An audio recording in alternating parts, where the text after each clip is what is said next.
You ask Tiger to solve. This deals with linear equations with one unknown. The final result is d equals 20. Let's solve it step by step.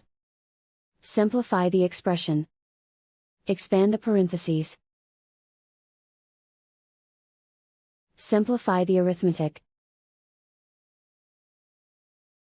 Multiply the coefficients. Expand the parentheses. Simplify the arithmetic. Multiply the coefficients. Group all d terms on the left side of the equation. Add 20d to both sides. Group like terms. Simplify the arithmetic.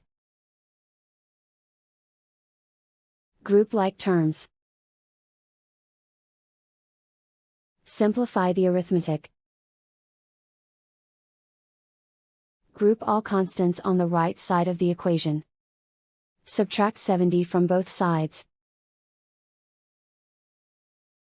Simplify the arithmetic.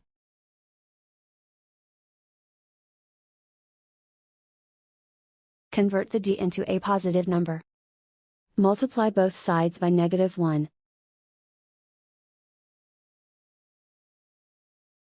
Remove the ones. Simplify the arithmetic. And so the final result is d equals 20.